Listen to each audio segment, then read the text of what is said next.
Bueno, pues buenas tardes, una vez más, ya tardes casi, a todas y a todos, y bienvenidos a esta última parte del curso de verano del Campus Juste, dedicado al mundo de Carlos V, la mujer en la Europa renacentista y el Nuevo Mundo. Un curso que vamos a cerrar con la ponencia del profesor Manuel Mañas Núñez. Él es catedrático. Aprovechamos para felicitarle, recientemente nombrado catedrático de Filología Latina de la Universidad de Extremadura. Ha ejercido con anterioridad su labor docente e investigadora en las universidades de Nantes, Coimbra y la Rey Juan Carlos de Madrid. Es autor de numerosos libros y artículos científicos sobre la literatura latina, clásica y medieval, especialmente centrado en la retórica y filosofía ciceronianas, poética, horaciana y fábula latina, así como crítica textual y edición de textos latinos humanísticos y la recepción del legado clásico, gramática, retórica, poética y filosofía en el humanismo latino del Renacimiento. Es además especialista en la obra latina de humanistas como el Brocense, Erasmo, Justo Lipsio o Agripa de Nettesheim. Tiene numerosas publicaciones, entre las más recientes Los Anales de Fulda o el cacereño Juan Blázquez en Mayorazgo, contador y preceptista político en Nueva España. Su intervención en esta ocasión nos toca especialmente a nosotros como fundación, porque en nuestros cursos siempre queremos darle también ese toque extremeño, y él será el encargado de esta tarea, hablándonos de la cacereña Luisa de Carvajal entre el activismo religioso y la poesía mística. Profesor Mañas, muchísimas gracias por acompañarnos una vez más, y la audiencia es toda suya. Buenos días, buenas tardes ya. En primer lugar, quiero manifestar mi agradecimiento a los directores del curso, a la profesora Martínez de Codes y al profesor Chaparro, por darme la oportunidad de dar esta charla sobre la cacereña Luisa de Carvajal. Así aporto también un pequeño granito de arena dentro del curso, pero dentro del humanismo, si lo podemos llamar así, extremeño. Voy a hablar de la vida y obra de Luisa de Carvajal y Mendoza, que hoy actualmente es prácticamente una desconocida. En Cáceres se le conoce porque hay un palacio que lleva su nombre y poco más, ¿verdad? Pero en su época fue una persona muy importante. Voy a hablar sobre su vida, que es una vida un tanto novelesca. Yo voy a hacer una exposición muy descriptiva, casi todos los datos extraídos de sus relatos, de sus escritos autobiográficos, de sus cartas, etcétera. Y van a encontrar incluso muchas similitudes con una mujer también muy importante en este siglo XVI, como fue Santa Teresa de Jesús. Muchas similitudes, semejanzas vitales, las van a detectar. Bien, empezando por el tópico. En pleno siglo, que no deja de ser también verdad, ¿no? En pleno siglo XVI, dentro del llamado humanismo del Renacimiento, no había un contexto social, político ni religioso muy favorable para que las mujeres pudieran protagonizar la historia y menos aún destacar en los estudios literarios.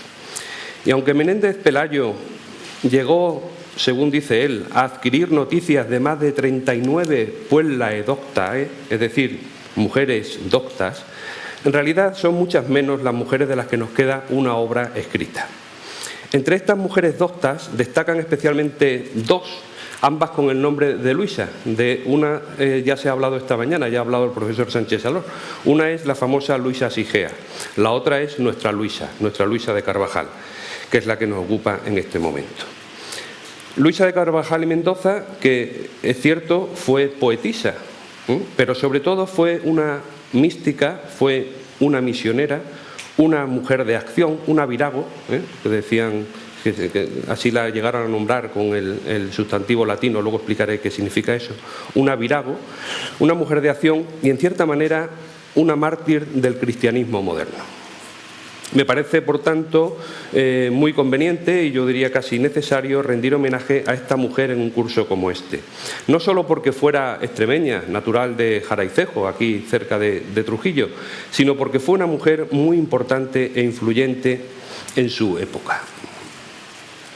Una mujer sobre la que en el mismo año de su muerte, en 1614, se publica un libro en el que el jesuita Francisco de Peralta da cuenta de la dichosa muerte que tuvo en Londres la Santa Señora Doña Luisa de Carvajal. Una mujer sobre la que Fray Miguel Salón publica 2 años después de su muerte, en 1616, una breve relación de la muerte de Doña Luisa de Carvajal. Una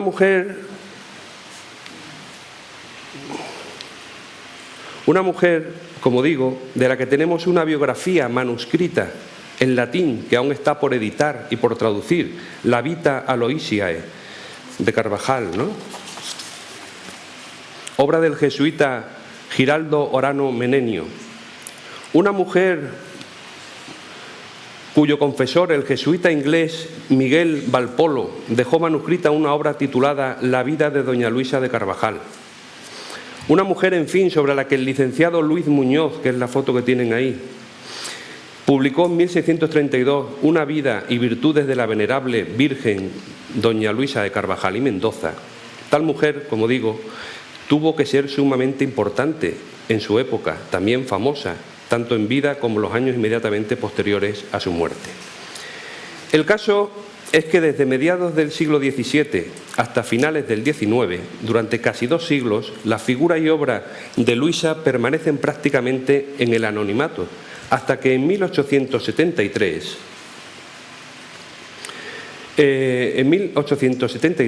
se publica una vida, en inglés, Una vida de Luisa de Carvajal, que realmente es una traducción de la vida antes citada de Luis Muñoz.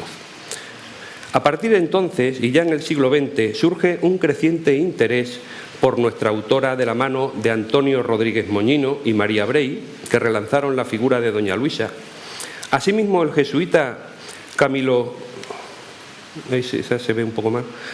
Asimismo, el jesuita Camilo María Abad Puente publicó primero su epistolario, el epistolario de Luisa de Carvajal, y luego sus poesías en la BAE, y un año después sus escritos autobiográficos con amplios estudios sobre la autora.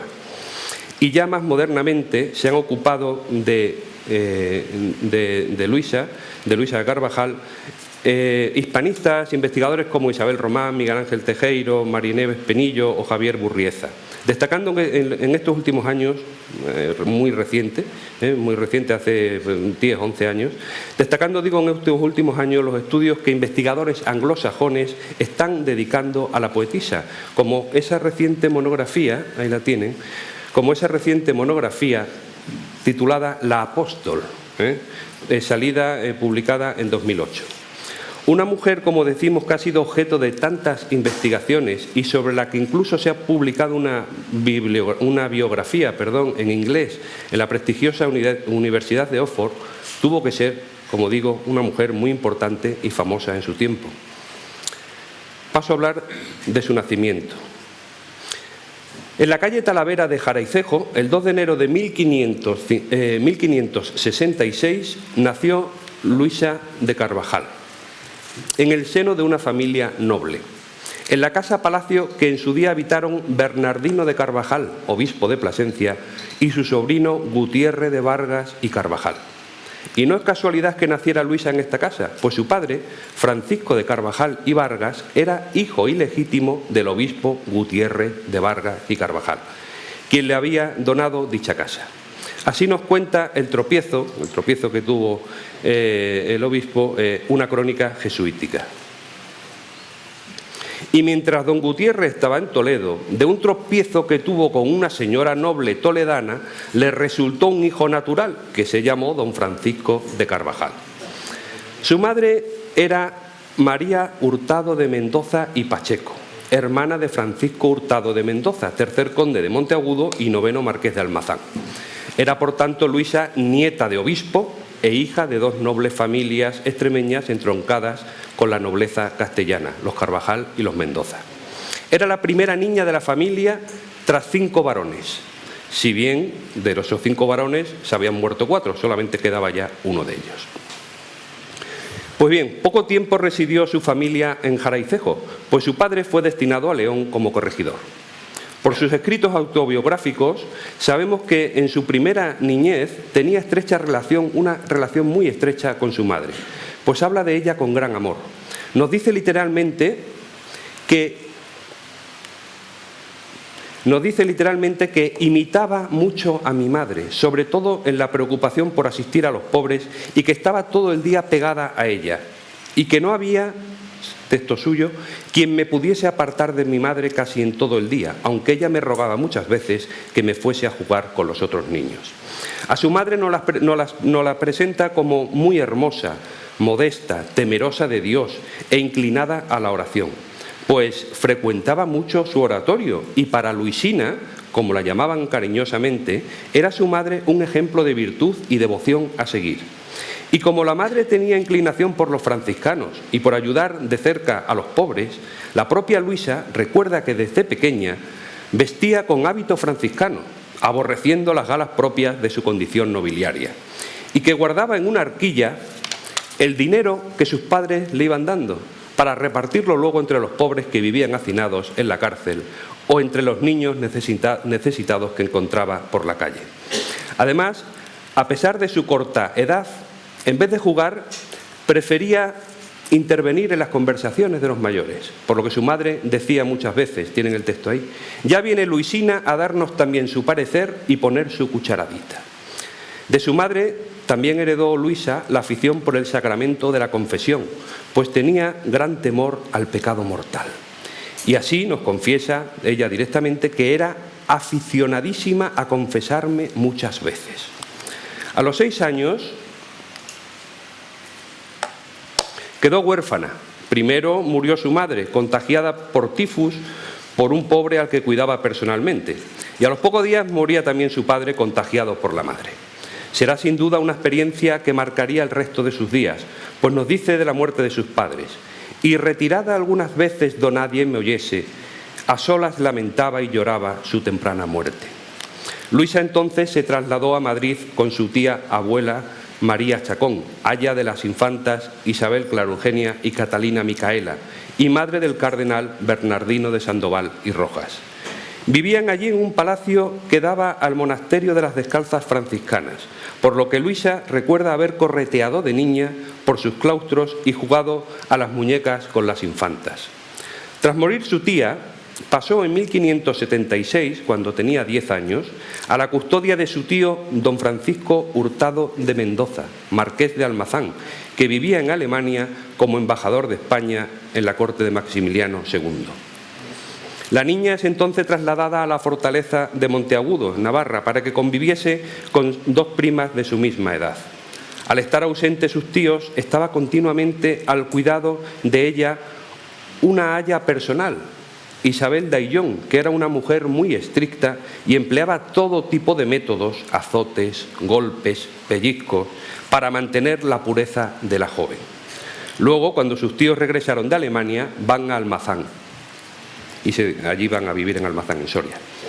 Pero su tío es destinado como virrey a Pamplona, y allí con 13 años ya se educa Luisina, como la llamaban, pasando su adolescencia en un ambiente de piedad, lectura de clásicos y duras penitencias corporales.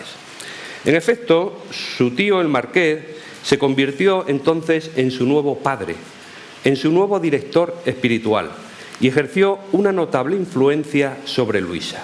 Al lado de su tío, Luisa comienza a aislarse del mundo y del resto de la familia y a buscar su propio mundo interior a través de su tío, a quien idealiza. Lo escucha absorta cuando habla horas y horas sobre las Escrituras o cuando lee textos religiosos. Estaba continuamente con él en su despacho y mientras el tío realizaba sus tareas, ella se daba a la lectura de libros espirituales. Los más místicos, nos dice ella misma, los más místicos y llenos de grano me deleitaban mucho. Parece que su tío le guiaba en los libros que había de leer, muchos de ellos adscritos a la llamada devotio moderna, y entre ellos han identificado los investigadores la anónima Passio Duorum, el Tratado de la Obediencia de Juan Clímaco, el compendio de la doctrina cristiana de Fray Luis de Granada, los escritos de San Ignacio de Loyola, por supuesto, los libros de martirologios, libros de devoción de ordinario y la historia eclesiástica del cisma de Inglaterra del jesuita Pedro de Rivadeneira, que debió ser una lectura fundamental, como veremos más adelante. Sus lecturas, además, van en consonancia con su carácter y experiencias personales. Nos dice: gustaba yo harto de libros que me moviesen a horror y temor del infierno, amor y dolor de los dolores de Cristo, y de algunos que enseñaban el modo que se ha de tener en la confesión. Admira en su tío el celo con que había defendido a la Iglesia Católica en Alemania, sus conocimientos escriturarios y lecturas místicas, sus poesías espirituales, hasta tal punto que lo llega a comparar con el santo rey David. Y es en esta época, en complicidad con su tío, cuando tiene su primera experiencia sobrenatural. Según ella misma nos cuenta, fue en una huerta que su tío tenía cerca de Pamplona y donde pasaban algunos veranos. Una noche, mientras hacía en soledad oración mental y examen de conciencia, junto a un almendro, y ahí tienen el texto, me pareció que había visto una sombra grandísima, tan alta como el almendro o mayor, y algo lúcida, blanca como la nieve. Tras lo cual volvió a su habitación de noche y mientras todos dormían se azotó durante media hora por mandato de su tío, quien le confesó haber visto también él aquella sombra gigantesca.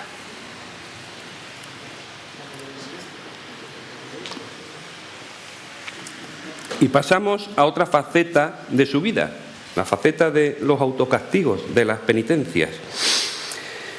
Su vida, por ahora, en la casa de Pamplona. Las disciplinas y las crueles flagelaciones que recibe por indicación de su tío, que también se disciplinaba, nos pueden causar cierto pánico, ¿no? Desde un punto de vista actual. Don Francisco Hurtado de Mendoza, según relata la propia Luisa, era riguroso y hasta cruel con su sobrina. Tanto que incluso, como digo, hoy en día nos puede parecer algo inhumano, y un poco también loco. Empeñado en reconducir el alma de su sobrina por el camino del bien, se recogía con ella en sus aposentos para ocupar el tiempo en cuestiones espirituales. Cuando estaba ausente de casa, la encerraba, a su sobrina, en su oratorio hasta su regreso, e incluso la mantenía recluida bajo llave para fortalecer su espíritu. Despiadado incluso nos parece su mandato de que desde los 14 años tuviera Luisa una criada que se ocupase de flagelar secretamente a la joven y que se empleaba con gran violencia a su misión. Luisa nos cuenta ella misma que casi desnuda era azotada con unas cuerdas de vihuela nada blandas, dice, que le producía un dolor físico mayor de lo que su débil constitución podía soportar. A todo ello se añadía la vergüenza de verse desnuda ante una criada, cuando se decidía que la disciplina tenía que ir de los pies a la cabeza. Luisa entonces recibía tal disciplina, y así nos lo cuenta. La recibía con una toalla puesta por la cinta de la manera que se pinta un crucifijo, y atada a una columna que para eso había hecha a propósito, y los pies en tierra fría, y una soga de cáñamo a la garganta, con cuyos cabos se ataban las muñecas y manos a la columna. Algunas veces pude contar cuántos eran los golpes de la disciplina, porque los contaba la misma persona, de modo que yo los oía. Y acuérdome de que eran a veces cientos, y a veces 150 o más, y nunca, a mi parecer, eran menos. Estremecen, como digo, sus palabras por lo espeluznante de estas disciplinas. El propósito de su tío, con todo ello, era que la joven venciera sus temores y defectos y tuviera un dominio pleno de su voluntad. Y ello, en efecto, le forjó un carácter independiente, una gran personalidad y una férrea voluntad que soportaba resignadamente el dolor y las más duras privaciones. Pero su salud, como es lógico, se acabó resintiendo. En todo obedecía a su tío, salvo en una cosa, en las pretensiones que tenía su tío de casarla.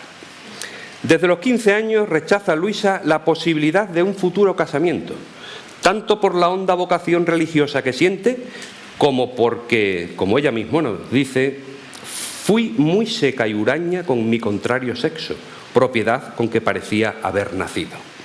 Y es que no solo fue reacia al contacto con el sexo masculino, sino que también fue reacia al matrimonio. El matrimonio, que lejos de parecerle sinónimo de felicidad o de libertad, lo veía como una obligación que le iba a impedir mantener su ansiado voto de virginidad. Estaba incluso decidida, si la obligaban a casarse, a vivir con su marido como si fuera su hermano, en aposentos distintos y sin ningún contacto carnal. Porque los hombres, ni siquiera los más hermosos, causaban en ella ningún deseo, así nos lo dice. Y parecíanme groseros y fríos y feos, aun los tenidos por los hombres, por más hermosos hombres. Tras su residencia en Navarra, la familia del marqués se traslada a Madrid, a la aristocrática Casa Cisnero, donde quiso vivir Luisa en la más absoluta pobreza, cosa que sus tíos no le permitieron, aunque sí le consintieron llevar ropas moderadas.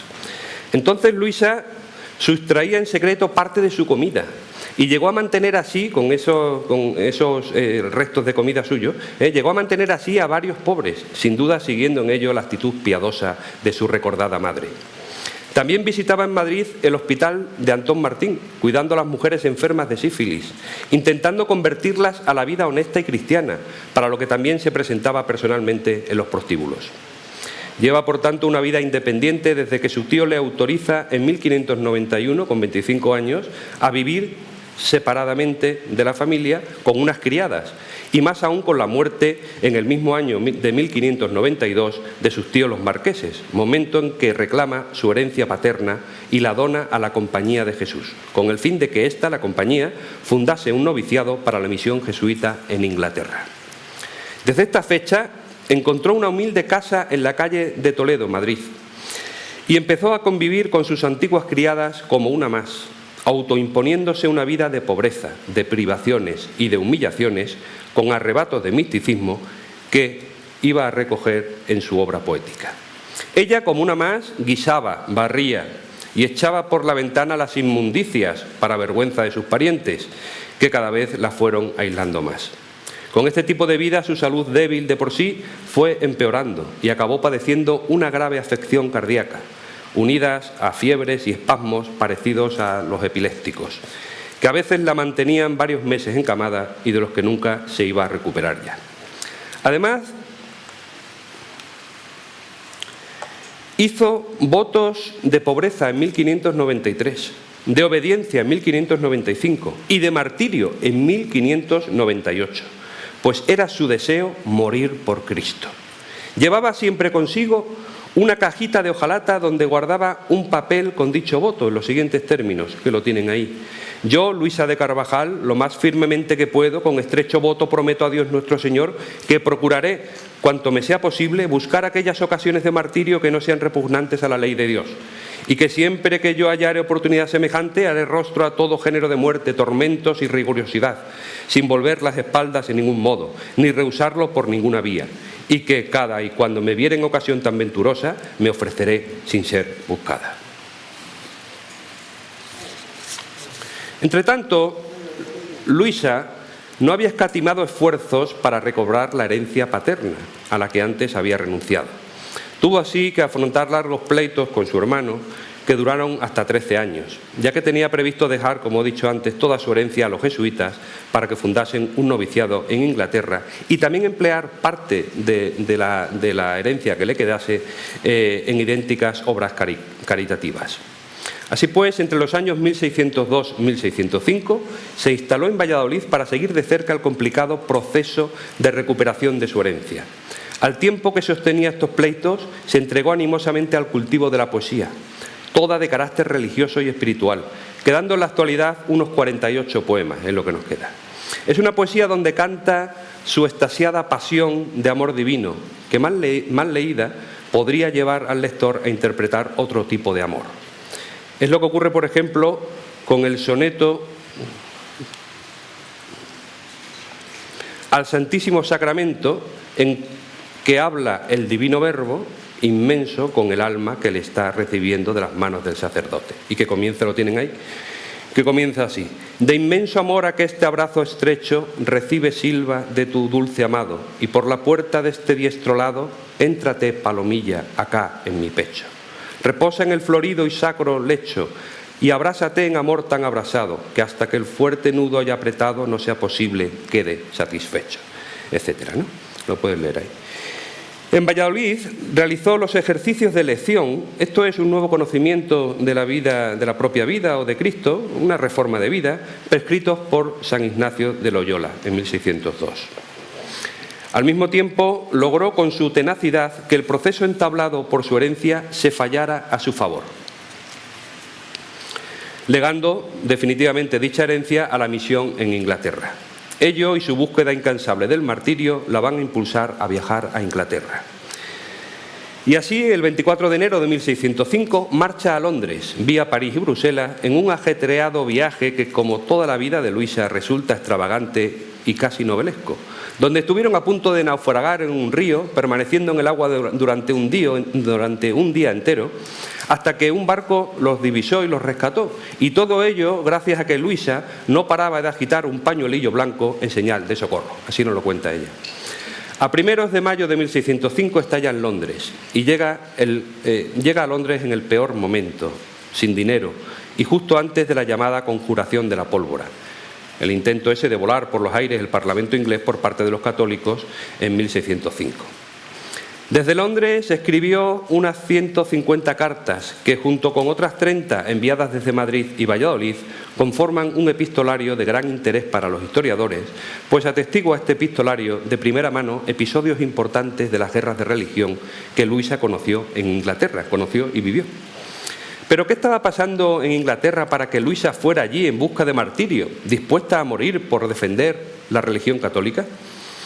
Pues bien, Isabel I había mostrado una especial ojeriza contra los católicos leales al Papa, prohibiéndoles ir a misa y obligándoles a asistir a los oficios de la Iglesia anglicana.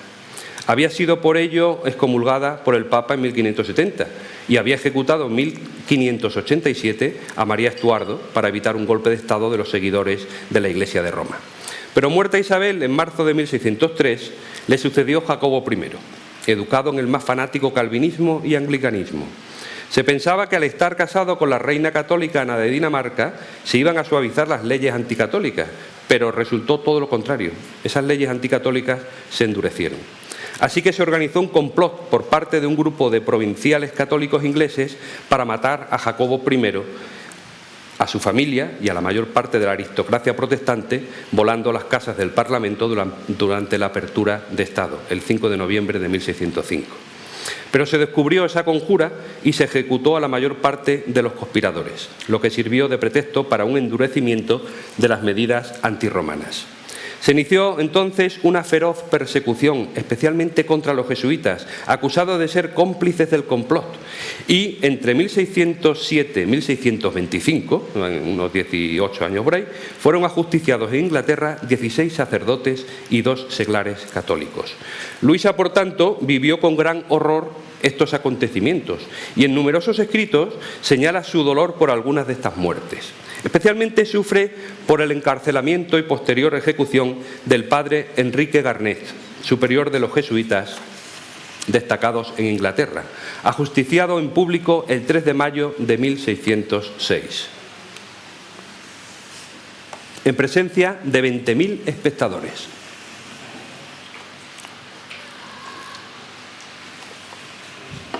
La narración de Luisa, como digo, es estremecedora. Nos dice: el sábado, después de su partida, fue sacado a la muerte el buen padre Garnet. Y primero lo había sido a juicio en un lugar público, donde todos esperábamos poder saber la verdad de sus cosas, porque las de hasta allí venían todas por los inficionados arcaduces de los enemigos suyos de nuestra fe. Aquí lo importante. Pero sacado a vista de todos, en lo poco que le permitieron hablar, interrumpiéndole a cada paso, mostró su constante y muy religioso ánimo. Y cuando llegó su día, con su pobre vestido negro y ropa larga hasta los pies, iba en oración y puestas las manos. Dícenme que cuando llegó a Chelsea, que es una principalísima calle, en cuya mitad está una muy alta cruz dorada, pidió que le dejasen parar Y hiciéronlo, y estuvo haciendo oración devotísimamente. Llegado a la horca, habló con el pueblo con apacible y sosegado semblante, muy sustancialmente al parecer de todos. Y cruzando sus manos en el pecho, le echaron de la escalera.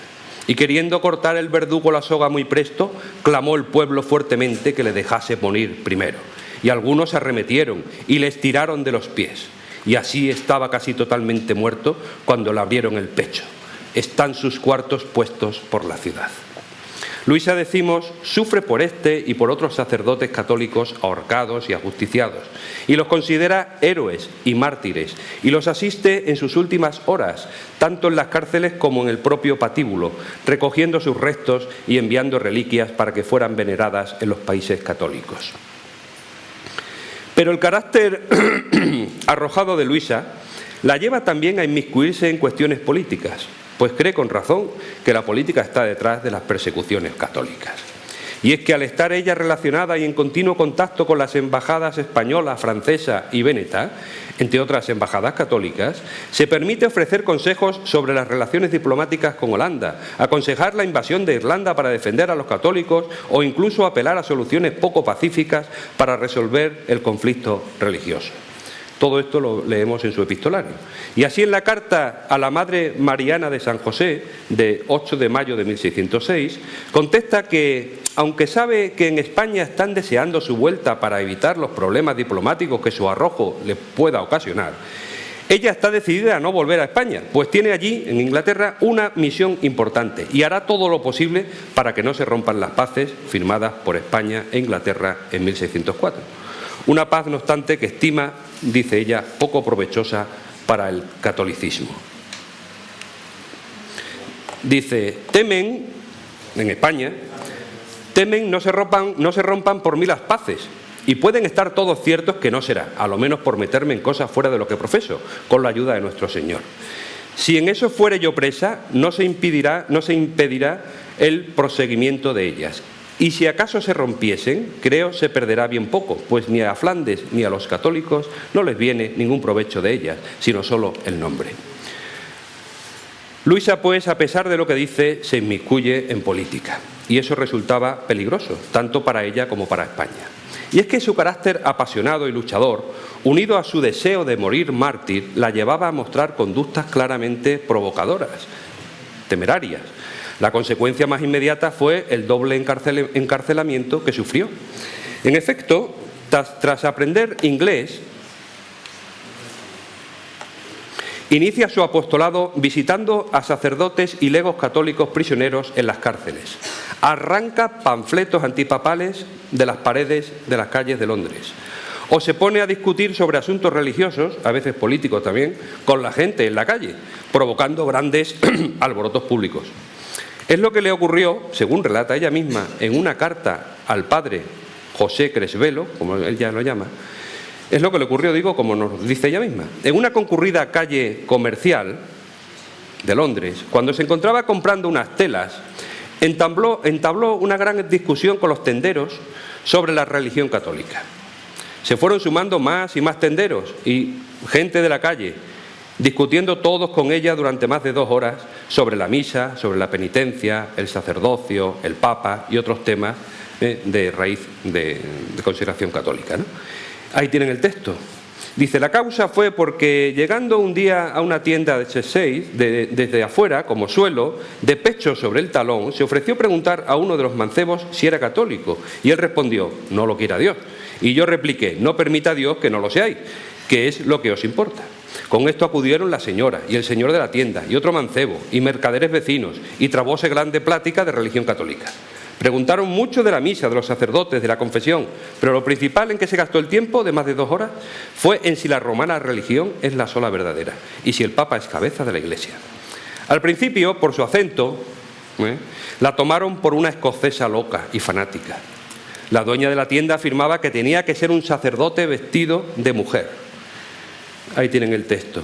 La mujer decía que era lástima que me sufriesen y que sin duda yo era algún sacerdote romano en hábito de mujer para poder persuadir mejor mi religión, y pensaban que era escocesa por mi lengua. Al final denunciaron a Luisa y pasados 15 días se encontró ante su casa con una multitud de 200 personas que la acercó vociferando contra ella. Y la llevaron ante el juez gritando que las 3 mujeres que allí vivían eran curas o frailes católicos disfrazados. Fue entonces encarcelada durante 4 días. Ahí no lo tiene relatado Luisa, ¿no? Con esto me volví a casa y quedaron como leones contra mí. Y pasados 15 días acertáronme a ver que fue necesario salir. Y en fin, me cercaron mirándome como basiliscos, etcétera, etcétera, etcétera. El segundo encarcelamiento fue ya al final de sus días y por persecución personal del obispo George Abbott, que la acusaba de haber fundado monasterios de monjas en Inglaterra y convertido a muchos protestantes al catolicismo, aunque nada pudo probarse y también gracias a la intervención del embajador español logró Luisa salir indemne. Ella misma nos lo cuenta. De 2 delitos me han acusado en la mesa del Consejo de Estado, delante de don Diego de Sarmiento, el falso arzobispo de Canterbury, que a la piedad llaman estos impiedad. El uno que he fundado monasterios de monjas y el otro que he reducido con mi persuasión muchos protestantes a mi religión. Y aunque tienen las lenguas de millares en sus manos, no han podido mostrar probanza alguna. Los anglicanos, pues, la acusaron de ser un hombre disfrazado de mujer. Escribió al valido duque de Lerma y llegó a arrancar pasquines antipapistas, como dije, a polemizar en la calle. Fue arrestada en 1608 y 1613. Creó una congregación femenina católica, aunque no era formalmente un convento, un monasterio, y alentó a los perseguidos católicos ingleses en su fe. Tal era la energía y valentía de Luisa. Luisa no llegó a vivir la experiencia mística en las 3 vías de la espiritualidad, pero su práctica en la ascética es un hecho probado. No vivió como monja arreglada ni tampoco materializó lo que parece era su deseo de fundar un monasterio de católicas españolas en Inglaterra. Si bien su casa londinense en el Spitale se convirtió en refugio de pobres, peregrinos y católicos a los que ayudaba sin cesar a pesar de sus estrecheces económicas. Todo ello ocasionó no pocos problemas a la corte inglesa de Jacobo I, que estaba deseosa de mantener la paz con España, y a los embajadores españoles Pedro de Zúñiga y desde 1613 Diego Sarmiento de Acuña, conde de Gondomar, quien, como hemos dicho, la protegió en la embajada cuando finalmente el arzobispo de Canterbury, George Abbott, ordenara su segunda detención. La corte de Madrid ordenó que saliera de Inglaterra, pero su quebrantada salud hizo que no pudiera irse de Inglaterra. Murió antes de poder salir, murió en casa de Gondomar el 2 de enero de 1614. Sus restos tardarían en volver a España. Llegaron en agosto de 1615, un año y medio después, y fue enterrada en el Real Monasterio de la Encarnación de Madrid, donde se conservan sus manuscritos autobiográficos, que están muchos por estudiar y algunos se están estudiando ahora. En 1625 se hicieron las informaciones para su beatificación. Fueron luego reanudadas en los años 1910-1911 y también en fechas más recientes, pero finalmente han sido abandonadas por las dificultades que parece se presentan. Su obra literaria consta, como he dicho antes, de unas 50 poesías y de 180 cartas. Sus poemas fueron conocidos por copias manuscritas y solo después de su muerte aparecieron algunos poemas publicados dentro de la biografía que redactó el licenciado Luis Muñoz en 1632.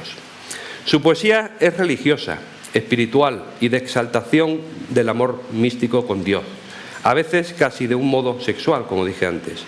Reproduce los símbolos y alegorías tópicos de la mística,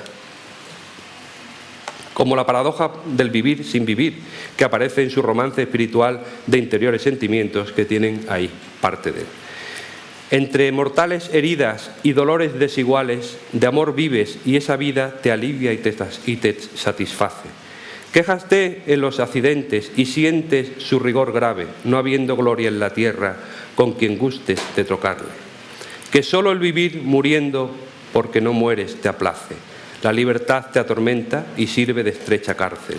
Y por oscuras mazmorras suspiras y ausentes trances.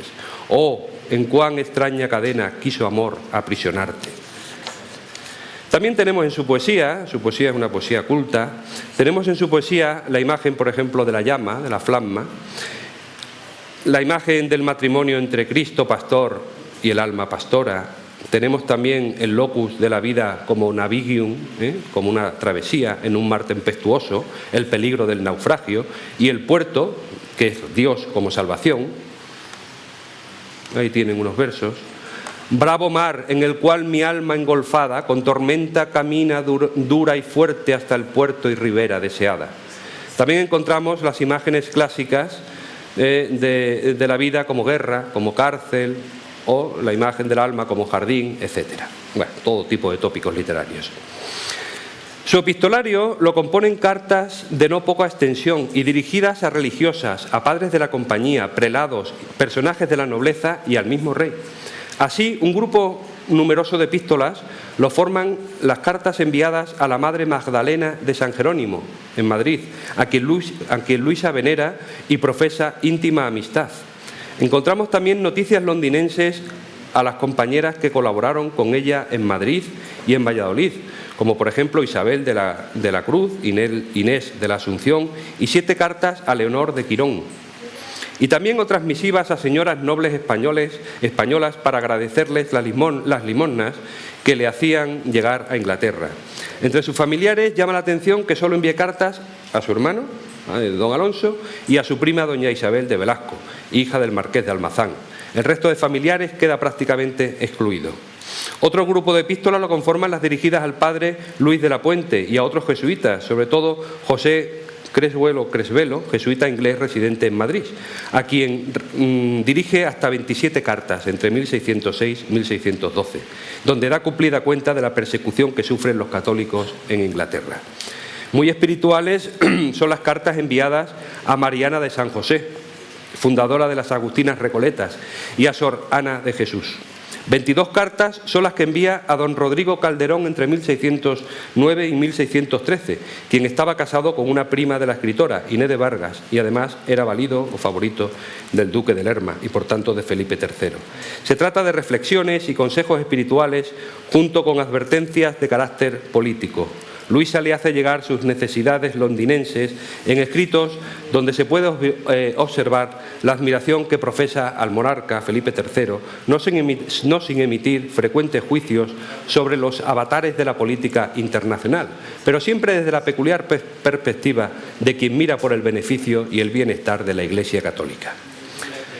Así pues, el interés histórico de este epistolario reside sobre todo en los amplísimos informes que remite a los políticos del momento sobre la situación que vive Inglaterra, atreviéndose incluso a proponer medidas prácticas que podrían tomarse. Igualmente, estas cartas constituyen una fuente inestimable para conocer la persecución que padecen los católicos en la Inglaterra de principios del siglo XVII y también la política europea de estos años. Pero este epistolario, ante todo, nos ofrece un autorretrato espiritual de Luisa, de su vida interior y de su celo apostólico. Fue por tanto Luisa una mujer infatigable y destacó, como hemos visto, más por su carácter piadoso y acciones valerosas. Y antes decía que la llamaban virago, porque era lo mismo una mujer valerosa, una especie de heroína, que un virago también significa en latín una mujer hombruna, un marimacho, vamos. Y destacó, digo, como hemos visto, más por su carácter piadoso y acciones valerosas en defensa de la fe que por sus escritos, aunque son realmente sus propios textos autobiográficos, epístolas y poesía, los que nos han permitido ahondar en su trayectoria vital y espiritual. Fue, como reza el pie de ese retrato que tienen ahí, no sé si se ve bien, como reza el pie de ese retrato conservado en la Biblioteca Nacional, ilustre en santidad y nobleza, rara en todas las virtudes, única en el celo de la religión católica. Nada más, muchas gracias.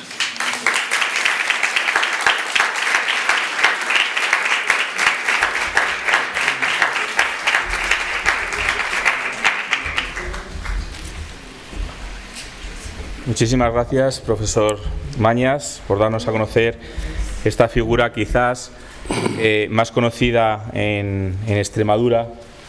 También, como has dicho, el nombre de alguno de los palacios que hay en Cáceres. Una figura de una mujer, en cierto modo, controvertida, provocadora, como decías en el título de tu intervención, activista religiosa, alguien a quien al parecer le gustaba discutir y no se amedrentaba, ¿no?, ante las adversidades, ¿no?, sobre todo estando en un país extranjero, que le llevó 2 veces a la cárcel. Alguien criado en la nobleza, y ya por ello con esa ventaja de conocer las escrituras, de conocer el latín, de ser una persona culta. Yo, como duda, y simplemente antes de dejar la palabra a nuestra relatora, sí que me gustaría saber el impacto que tuvo su obra. ¿Tardó en conocerse? El impacto de la figura como Luisa Carvajal fue inmediato con respecto a esas cartas que de alguna manera podían provocar reacciones inmediatas, sobre todo en el contexto político. Su obra no fue publicada inmediatamente. Hasta la biografía de 1632 nos empezaron a meter ahí algunos poemas y algunas cartas. Luego se ha ido recopilando todo ya en el siglo XIX y XX. Entonces su obra quedaba en el círculo estrecho de sus amistades y familiares. Sí. Lo que sí fue conocida fue su actividad. Su actividad, sí, guerrillera y... Muy bien, pues tenemos con nosotros a Lucía Tena Morillo, que es doctoranda en Filología Hispánica de la Universidad de Extremadura, te toca de cerca también, con lo cual esperamos tus comentarios. Bueno, es que no podía faltar, si no había nadie, estar yo al lado de Manolo. Muchísimas gracias, Manolo, porque además a mí este tema me interesa especialmente por cercanía, ¿no? Y me ha parecido muy interesante y bueno, yo quería hacer 2 apreciaciones. La primera, que qué interesante es este personaje de Luisa, no solo ya por su obra y por su vida, sino como cronista, ¿no?, de grandes hechos, de hechos relevantes. Casi podríamos acudir a ella como una fuente bastante fiable. Y por otro lado, me parece que casi podríamos establecer de nuevo una paradoja. Parece que cuanto más información tenemos de algunos personajes, más nos cuesta acudir a estudiarlos, y cuanto menos tenemos, menos información biográfica, más nos gusta y más nos atrae ese personaje y más incluso nos inventamos. Y la pregunta que quería hacerte es, tú que eres conocedor de este personaje, ¿qué aspecto de la obra literaria crees que los alumnos que estamos aquí podríamos investigar? ¿Qué crees que puede ser más interesante, más curioso para nosotros? Bueno, efectivamente, como dice, su obra está poco estudiada en el mundo nuestro peninsular, hispánico, ¿no? Por parte. Sin embargo, está siendo muy estudiado en tanto su trayectoria vital como sus escritos y en el mundo anglosajón. Nosotros, que es española y encima extremeña, la tenemos muy descuidada, ¿no? Efectivamente, es que su obra es una fuente periodística, es una especie de, que nos está contando con pelo y señales todo lo que está pasando, también desde su visión, claro, en Inglaterra en aquellos momentos. Su obra poética, que es lo que más puede interesar a un filólogo, a un hispanista, su obra poética está, yo creo, aún por estudiar.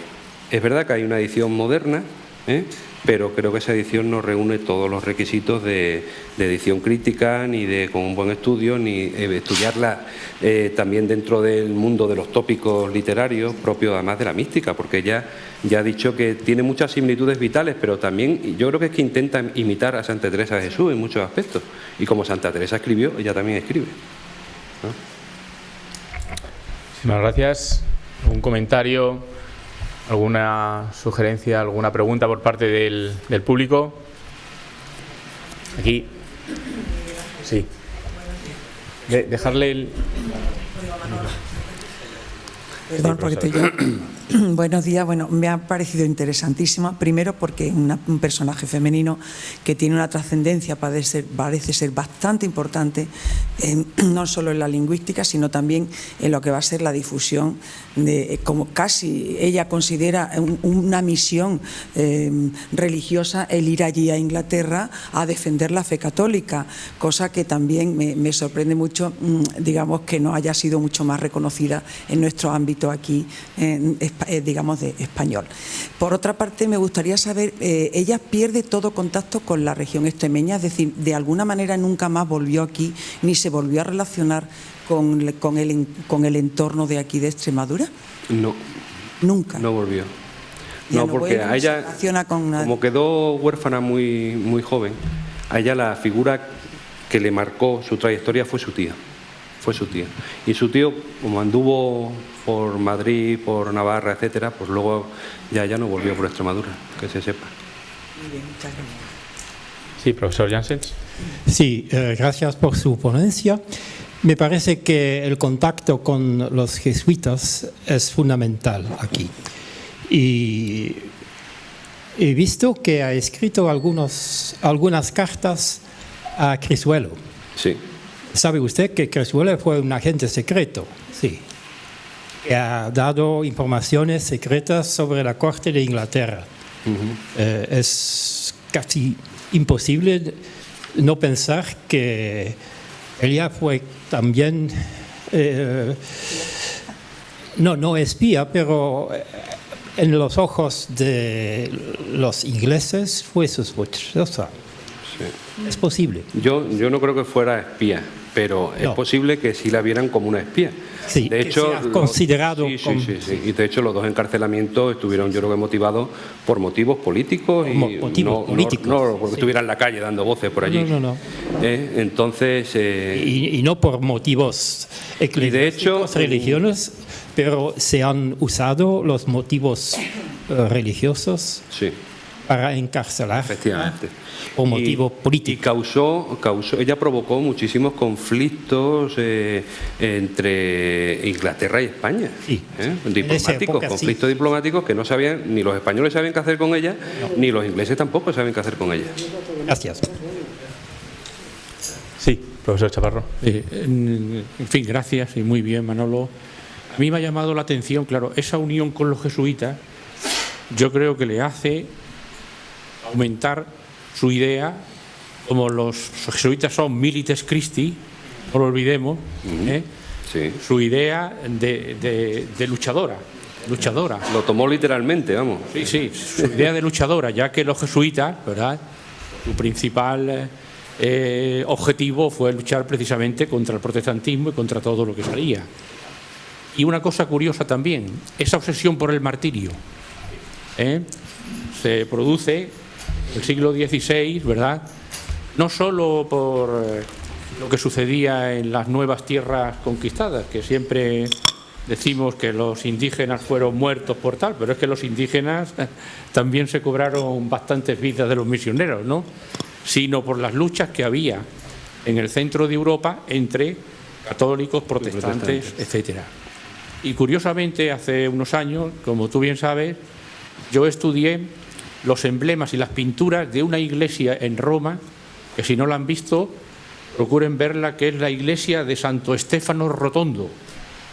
Una iglesia que es circular y que está formada a base de pinturas de mártires desde el principio de la iglesia hasta el siglo IV y que era regentada por los jesuitas del colegio húngaro germánico. Y en esa iglesia se dice que llevaban a los novicios para prepararles para el martirio.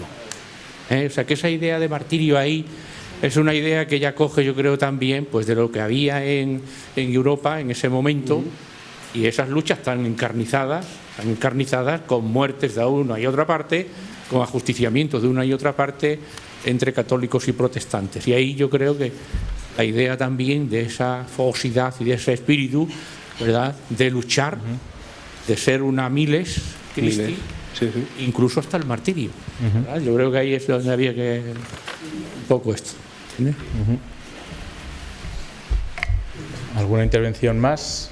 Allí tenemos allá atrás una mano levantada.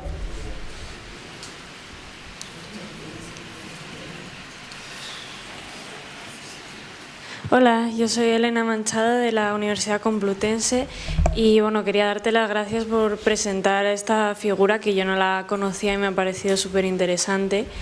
Y luego quería hacerte una pregunta. por lo que has contado acerca de las obras que se escribieron en su honor después, y el hecho de que se le abriese un proceso de canonización, mi duda era, ¿ya tuvo algún tipo de devoción o fama de santidad a niveles más populares? Porque veo que ella por lo que nos has contado, ella se relacionó mucho con la élite, sobre todo ya cuando va a Inglaterra, pues a este nivel de la política, de las altas esferas, pero se promovió imagino que se promovió su fama para que llegase al público más general, ¿no? Sí, después de su muerte corría fama de que realmente había sido una especie de mujer inspirada por Dios, con arrebatos místicos, y hubo intentos la Vox Populi quería hacerla beata, pero por los motivos políticos, religiosos que fuese, la Iglesia lo rechazó. Y ha habido intentos hasta en el siglo XX y se sigue rechazando, lo siguen rechazando. No sé si por esa imagen tan radical que ella mostró en Inglaterra, ¿no? Que quizás se la está viendo con la visión actual de una mujer un poco integrista, fanática y tal, no lo sé. Pero mientras, por ejemplo, Santa Teresa fue beatificada y santificada enseguida, pues esta mujer no lo logró. Bueno, pues creo que hasta aquí hemos llegado. Antes de pasar a la clausura, agradecemos al profesor Mañas su intervención, el habernos ilustrado con el conocimiento de esta figura extremeña que cierra este broche dedicado a las mujeres en la Europa renacentista, y les damos un gran aplauso tanto a ella como a la oradora.